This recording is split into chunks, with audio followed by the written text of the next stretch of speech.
Dear viewers, good afternoon to all of you. Today I would like to deal with translations vocabulary improvement part 8 long video. చాలా గొప్ప concept సంకల్ప బలం. దాన్ని ఏమన్నారు? Will power లేక resolve అన్నారు. తెలుగులో ఇచ్చాను వాక్యాలు, వాటిని ఇంగ్లీష్లో translation. While translating the Telugu version into English, we are in need of some words, English words. In the name of that we can improve our vocabulary which is necessary for our communication. ఇక్కడ చూడండి, అన్ని పదాలు అక్కడ తెలుగుకు సంబంధించి English ఇచ్చాను. ఒకటారు కొరవైతే ఇక్కడ కూడా ఇచ్చేసాను. మనిషి జీవితంలో ఎన్నో ఒడిదుడుకులను ఎదుర్కొంటూ ముందుకు పయనించాల్సిందే. ఈ వాక్యంలో వెర్బ్ ఏదో గమనించాలి. ఒడుదుడుకులను ఎదుర్కొంటూ అన్నాడు అంటే కంటిన్యూ అవుతుంది వెర్బ్. ముందుకు పయనించాల్సిందే అంటే ముందుకు పయనించాలి. చూడండి, in human life man has to move forward. వాక్యంలో చివర ఉంటుందన్న తెలుగులో వెర్బ్ చివరిలో ఉంటుంది. Man has to move forward. ఒడుదుడుకులను ఎదుర్కొంటున్నాడు. While facing numerous ups and downs అంటాడు. ఫ్లక్చుయేషన్స్. ఫేసింగ్ న్యూమరస్ అంటే మెనీ అని, ఎన్నో కరెక్ట్గా మీకు దొరకనప్పుడు దానికి నిరిష్టి ఉండే పదాన్ని చూసుకోవాలి. ఎన్నో అంటే మెనీ అని. చాలా నిజానికి ఒక వ్యక్తి తన లక్ష్యాన్ని చేరుకోవడానికి అత్యవసరమైన ప్రాథమిక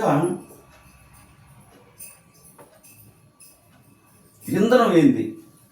సంకల్ప బలం అని చెప్పొచ్చు. నిజానికి, టు బి ఫ్రాంక్ ఎనఫ్ అంటే ఒక వాక్యం ఇచ్చాడు కదా, దాని కనెక్షన్ ఎలా చేస్తున్నాడో చూడండి. అండ్ సో అట్లాంటి ఆర్ అట్లాంటున్నా ఓరాట్ ఆ టైపులో కొన్ని ఉంటాయి అన్నమాట. మనకి కనెక్ట్ చేస్తూ ఉంటాయి కనెక్టర్స్. ఇన్ఫ్యాక్ట్ నిజానికి ఒక వ్యక్తి తన లక్ష్యాన్ని చేరుకోవడానికి అత్యవసరమైన ప్రాథమిక ఇంధనం సంకల్ప బలం అని చెప్పవచ్చు. అత్యవసరమైన ప్రాథమిక ఇంధనం అన్నాడు. 2 యాడ్జెక్టివ్లు పడ్డాయి ఇక్కడ. దాన్ని ఎలా చేశాడు చూడండి. ద ప్రైమరీ ఫ్యూయల్, ప్రాథమిక ఇంధనం. ద ఎసెన్షియల్ ప్రైమరీ ఫ్యూయల్ అన్నా కూడా సరిపోద్ది. కానీ ఇక్కడ ఏం చేశాడంటే the primary fuel which is essential, దాన్ని దట్ అని కూడా వాడుకోవచ్చు. ఫార్ ఏ పర్సన్, ఎవరికే? ఒక వ్యక్తికి. ఎందుకు? To achieve his goal can be called will power. WILL, will power. నిజానికి ఒక వ్యక్తి తన లక్ష్యాన్ని చేరుకోవడానికి అంటే పర్పస్ అత్యవసరమైన ప్రాథమిక ఇంధనం ఏంటంటే సంకల్ప బలం అని చెప్పచ్చు. దాన్ని గమనించాలి. తర్వాత అది అంటే విల్ పవర్ అని మనిషి లోపల దాగి ఉండే అద్భుతమైన శక్తి. ఇక్కడ ఒక వాక్యం తయారు చేశారు. అది ఒక అద్భుతమైన శక్తి అనొచ్చు. దీన్ని వర్ణించడానికి వాడాడు మనిషి లోపల దాగి ఉండే అని ఒక ఫ్రేజ్ని తీసుకొచ్చాడు. అద్భుతమైన శక్తిని సింపుల్గా చెప్పుకుంటా. ఇంగ్లీష్లో చూడండి, it is a wonderful power, అద్భుతమైన శక్తి, వండర్ఫుల్ పవర్.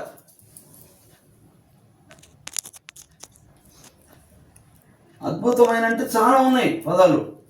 మార్వెలస్, సూపర్, అట్లా చాలా పదాలు ఉంటాయి. ఇక్కడ వండర్ఫుల్ తీసుకున్నాడు. పవర్ ఏందది? ఇక్కడ ఏమని రాశాడు? మనిషి లోపల దాగి ఉండేదంటది. Which is hidden within every individual. అంటే క్లియర్గా తీసుకున్నాడు. విచ్ ఈజ్ అనేది తీసే సింపుల్గా hidden within every individual అంటే పార్టిసిపల్ ఫ్రేజ్ అంటారు దీన్ని.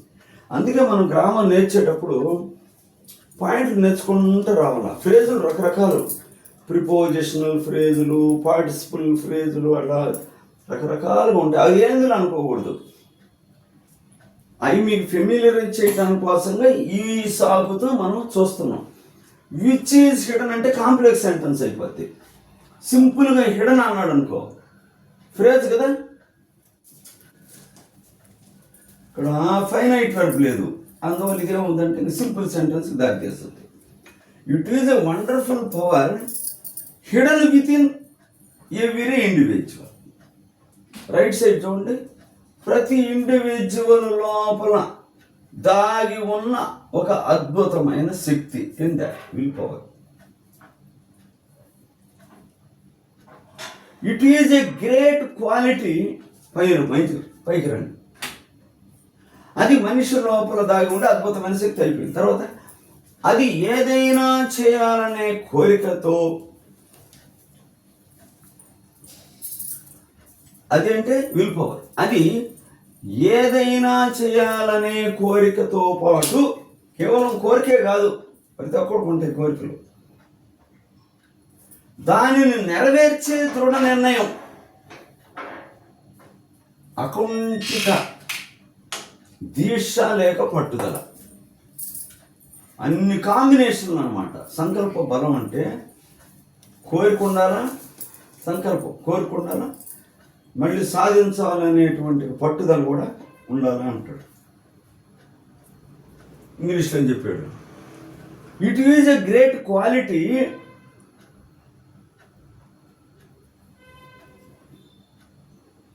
Transforming. It is a wonderful power. అది పైన చెప్పాను కదా. తర్వాత చూడండి. It is a great quality transforming an ordinary person into an extraordinary one. దాని గురించి మనం అద్భుతమైన శక్తి అన్నాం కదా. దానికి ముందు ఇంకోటి ఉంది. మనిషిని మనీషిగా, ఇక్కడ కొంచెం కనెక్షన్. మనిషిని మనీషిగా, మనీషి అంటే ఏందా? గొప్పవాడని, గొప్ప మనిషిగా, సాధారణాన్ని అసాధారణంగా మలిచే ట్రాన్స్ఫార్మింగ్, గొప్ప గుణం, గుణాన్ని గురించి చెప్తున్నాడు. It is a great quality transforming an ordinary person into an extra ordinary one. అంటే ఎక్స్ట్రా ఆర్డినరీ పర్సన్ అని.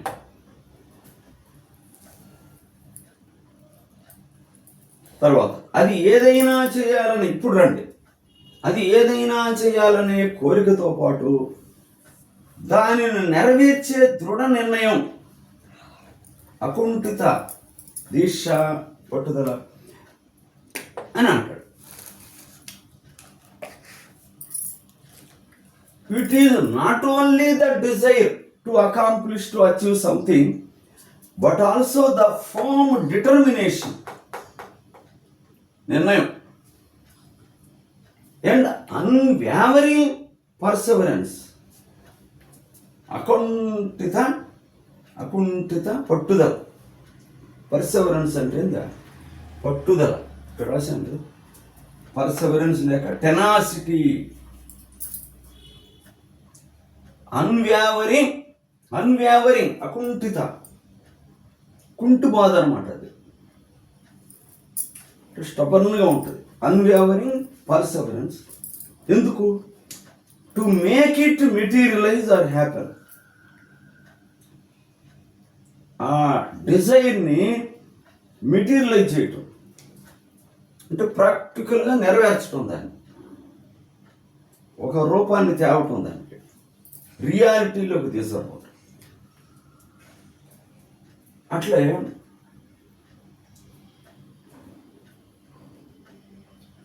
ఏకాగ్రతతో మనసు శరీరం మధ్య సమన్వయంతో అన్ని ఆటంకాలను అధిగమించే సామర్థ్యం అంట. సామర్థ్యం అన్నాడు ఇక్కడ, అది పట్టుకోవాలి. ఇట్ ఈస్ ద ఎబిలిటీ లేక capability. Ability to overcome, to tide over, అధిగమించటం. అధిగమించటం అనే అర్థం. ఇక్కడ ఓవర్కమ్ అంటే ఆల్ ఆబ్స్టికల్స్, అన్ని ఆటంకాలను అధిగమించేటువంటి శక్తి. ఎలా? త్రూ కాన్సన్ట్రేషన్ అంటే ఏకాగ్రతతో, మరియు హార్మోనియస్ కోఆర్డినేషన్, సమన్వయంతో కూడిన కోఆర్డినేషన్. ఎవరి మధ్య coordination? Between the mind and the body. ఊరకనే అనుకున్నా కుదరదు, శారీరకంగా చేసినా కుదరదు, రెండు సమన్వయం కావాలంటాడు.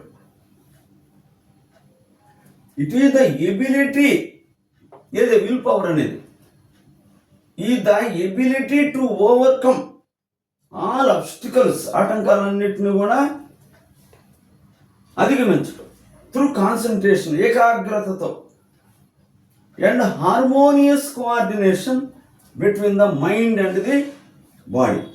మైండ్ బాడీ మధ్య సమన్వయం మరియు కాన్సన్ట్రేషన్. కాన్సన్ట్రేషన్ అంటే ఏంది? ఫోకస్ అని. ఏకాగ్రత అంటే, ఏకాగ్రత అంటే ఏమి ఉండదు, ఫోకస్ లేక కాన్సన్ట్రేషన్. కాన్సన్ట్రేషన్ మనకు బాగా తెలుసు, కానీ కొంతమంది ఫోకస్ అని కూడా అంటూ ఉంటారు. ఆటంకం అంటే అబ్స్టికల్స్ లేక హిండ్రన్సెస్. ఆటంకం అబ్స్టికల్ లేక హిండ్రాన్స్, ఇవి ప్లూరల్లో కూడా వాడుకోవచ్చు. ఇక్కడ చూడండి ఒకసారి, వొకాబులరీ ఇది చేయాలనుకుంటే ట్రాన్స్లేషను ఈ వొకాబులరీ ఉంటుంది. వొకాబులరీ అంటే ఏంది? పదజాలం. లక్ష్యం, goal or aim or object. సంకల్ప బలం, విల్ పవర్ లేక రిజాల్వ్. ఏదో ఒకటి తెలుసుకుంటే కాదు, ఇది కూడా తెలిసి పెట్టుకోవాలి. పట్టుదల, పర్సెవరెన్స్ లేక టెనాసిటీ, గొప్ప పదం ఇది. దృఢ నిర్ణయం, ఫర్మ్ డిటర్మినేషన్. డిటర్మినేషన్ అంటే నిర్ణయం అని, ఫర్మ్ అంటే గట్టి. ఏకాగ్రత, ఫోకస్ ఆర్ కాన్సన్ట్రేషన్. ఆటంకం అంటే అబ్స్టికల్, హిండర్స్. సామర్థ్యం, ఎబిలిటీ లేక క్యాపబిలిటీ. విజయం అంటే సక్సెస్ లేక ట్రైంప్. ఇక్కడ మీరు ఎబిలిటీ అంటే జనరల్ కెపాసిటీ, జనరల్ కెపాసిటీ అనమాట. క్యాపబిలిటీ అంటే పర్టికులర్ విషయాన్ని పనిని చేసేటువంటి దాన్ని క్యాపబిలిటీ పడతారు. జనరల్గా రెండు సినానిమ్స్గా చూస్తాం. పేరుకి సినానిమాలే ఉంటాయి, కానీ సటిల్ డిఫరెన్స్ ఉంటుంది కొంచెం, అది మర్చిపోకూడదు. సటిల్ అంటే సూక్ష్మంగా తేడా కూడా ఉండొచ్చు. అంటే నేను జనరల్ రాసుకుంటా పోయాను. ఈ వొకాబులరీ డెవలప్ చేసుకోండి. మెయిన్ పర్పస్ అది ట్రాన్స్లేషన్స్ పెట్టడంలో. లాంగ్ వీడియో కూడా ఎందుకు చేశానంటే, తర్జుమా ట్రాన్స్లేషన్స్ అంటే ఎందుకు చేశానంటే, వొకాబులరీ నేరవటం, ఇండివిజువల్గా ఐసోలేషన్గా పదాలు నేరిస్తే నిలవు. వాక్యంలో దాన్ని బంధించటం యూజ్ చేసినట్లయితే మనకి బాగా గుర్తుంటుంది. ఇది బాగా చదువుకోండి. ఎన్ని 3 పర్పస్ నెరవేరుతున్నాయి ఇక్కడ. ఒకటి ట్రాన్స్లేషను, రెండోది వొకాబులరీ, మూడోది ఒక మంచి సందేశం. బాగా మనలో విన్న తర్వాత చదువున తర్వాత ఇంకా చదవాలని అనిపించాలి. బాగా చదివితే మనం బాగా డెవలప్ అవుతాం. ఈ పర్పస్ గమనించుకుంటారండి. ఇన్ని పదాలు ఇచ్చిన నేను. Thank you very much.